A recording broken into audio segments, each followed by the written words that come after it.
شوية محظورات لو وقعتوا فيهم ممكن عمرتكم تروح عليكم، وتبقى عمرة مش كاملة كمان، وممكن تحتاج كفارة. نقول السلام عليكم ورحمة الله وبركاته. إيه الكلام اللي أنا باقوله الكبير ده؟ في حاجات يا جماعة بسيطة أوي كده، ممكن لو عملتوها وأنتم محرمين، يعني أنتم ممكن ما تبقوش واخدين بالكم، ماشي، هتقعوا في المحظورات، والعمرة ممكن تبوظ عليكم وفلوسكم تروح عليكم كمان. احفظوا الفيديو ده عندكم قبل ما تسافروا. ال9 محظورات دول 90% من المعتمرين ممكن يقع فيهم، تمام، وممكن ميبقاش واخدين بالهم. يلا بينا نبدأ ونقول يلا بسم الله الرحمن الرحيم، ونقول أول حاجة وهي العطور.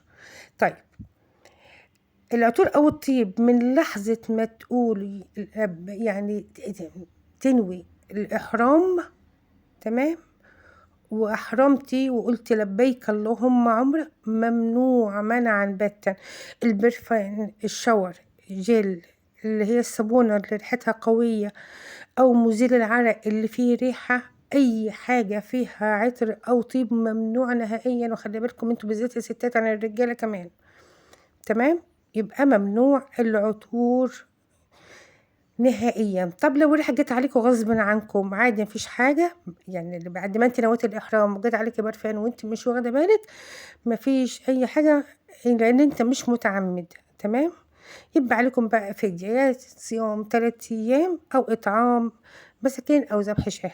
طيب، تاني حاجة نتكلم عن الشعر، وده المحظور رقم 2، قص الشعر أو الحلاقة شعر خصوصًا الرجالة، راسكم بقى دقنكم يا رجالة بالنسبة الست اتعمدت تسرّح شعرها وهي عارفة إن شعرها بيُقع، سواء بقى جيتوا جنبه بالمقص أو موس، كل الكلام ده ممنوع منعًا باتًا. قص الشعر أو شعرة تُقع منكم غصب عنكم مثلًا، دي الحاجة الوحيدة اللي ممكن يعني يبقى فيها كفارة. يعني لو الشعرة وقعت غصب عنكم وأنتم بتسرحوها عادي، لأن أنتم مش متعمدين، لو متعمدين عليكم كفارة. طيب، تالت حاجة إيه؟ اللي هو المحظور التالت بقى القصافة، ممنوع تقصوا ضوافركم، إيديكم، رجليكم، أي حاجة ممنوعة منعًا باتًا، لأن إحنا خلاص دخلنا في الإحرام ونوينا من الميقات لبيك اللهم عمرة، خلاص ما نقعش في الحاجات اللي هي ممكن بالنسبة لكم تكون حاجات يعني حاجات مش ضخمة أوي، مش كبيرة أوي، أو ما تركزوش فيها، بس دي ممكن تضيّع وتبوّظ الدنيا. إنما بقى لو في ضفر اتكسر غصب عنكم ووجعكم والّا حاجة، هنقص الجزء اللي وجعنا بس، تمام، وهتتعاموا مسكين، حلو. طيب، رابع حاجة وده بالنسبة للرجال وهو لبس المخيط. طيب، أنا شُفت والله العظيم وأنا في العُمرة حد بس ما كانش من العرب، ما نعرفش إندونيسيا والّا إيه، لابس تحت الإحرام فانيلا داخلي بتاعة الرجالة دي، فده هو كده وقع في محظورات الإحرام، هو يمكن مش واخد باله. طيب، إيه بقى اللي اتلبس؟ اللبس المخيط قُلنا ده، والرجال يعني أي حاجة متفصّلة على جسمه، ممنوع تيشيرت، بنطلون، شراب، طاقية، يعني شعرِك كمان ما يتغطّاش. الشبشب بيكون اللي هو اللي بيبقى رجلك باينة فيه كده، تمام. الراجل المحرم بيلبس حاجتين، اللي هو إزار ورداء قطعتين، تمام، من غير خياطة، وهو الشبشب المفتوح ده ماشي، يبقى هو إيه الإزار والرداء الأبيض فقط. لو بقى يعني أنت في الإحرام وقعت في الإحرام أهوّة والجو برد، ممكن تغطي جسمك بأي حاجة بس راسك لأ، تغطية جسم بأي غطا، إنما راسكم لأ. طيب، أمّا الستات بقى لبسها إيه؟ الستات لبسها كلّه واسع محتشم من غير زينة، تمام، يعني الحاجة اللي مميزة الستات إنها بتلبس أي حاجة هي عايزاها. طيب، لو الرجالة لبست المخيط بقى متعمدين يبقى عليك فدية، صيام 3 أيام أو إطعام مساكين أو ذبح شاة، حلو. طيب، تغطية الوجه وده يخص الستات. والمحظور الخامس تغطية الوجه والكفين، وده للستات بس، ممنوع النقاب، ممنوع القفازات أو الجوانتي، تمام. لو انتوا مثلا في رجاله وعايزين تغطوا وشكم بالطرحه من فوق، نزلوها او اسدلوها.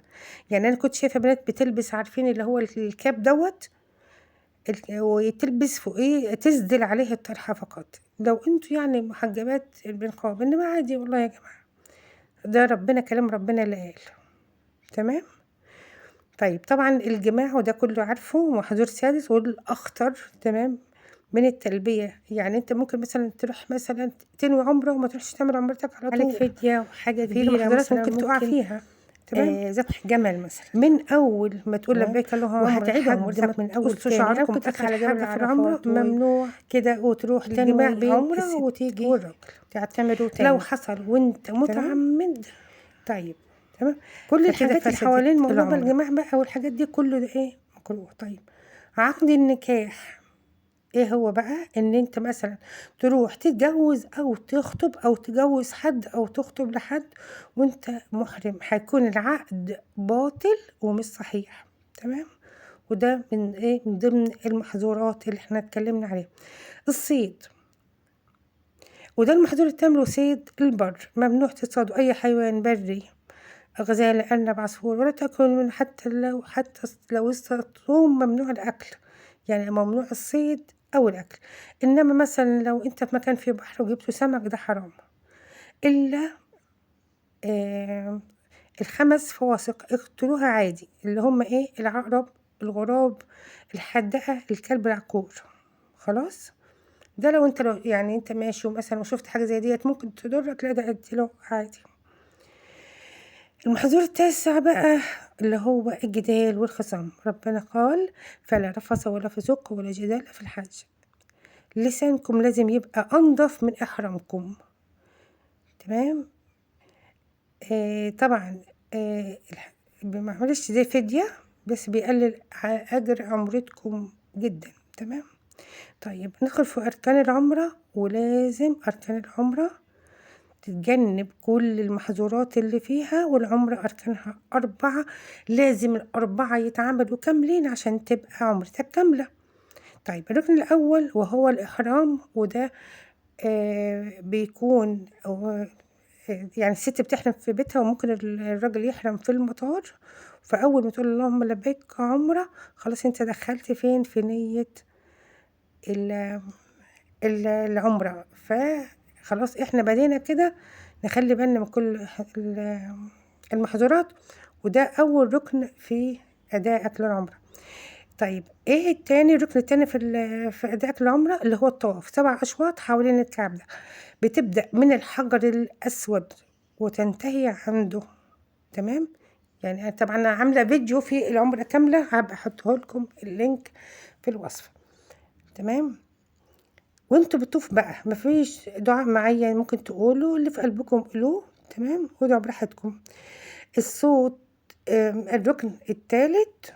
تمام. السعي بين الصفا والمروة، تبدأ من الصفا وتنتهي بالمروة، وده كده يبقى شوط زي ستنا هاجر. تمام. عملت بالظبط.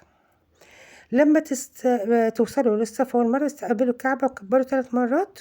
تمام. وكل الحاجات دي هتلاقوها في الفيديو اللي انا قلت لكم عليه. الرابع حاجة بقى، والركن الرابع اللي هو الحلق للرجالة.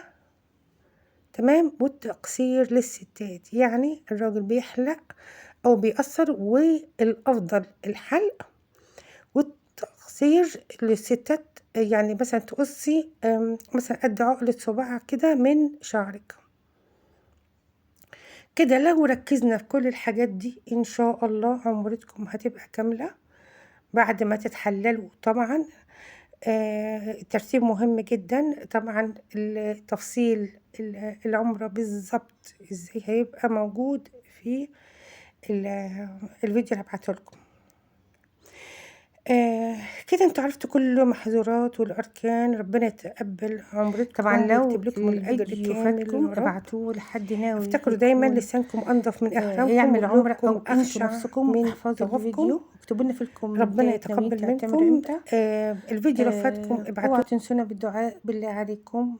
انا محتاجة دعائكم جدا، وانا هدعي لكم وما تنسوش دايما تقولوا كريم رسول الله والله أكرم، فهل فقير بين الأكرمين يحرم، علشان ربنا يكتب لكم العمرة.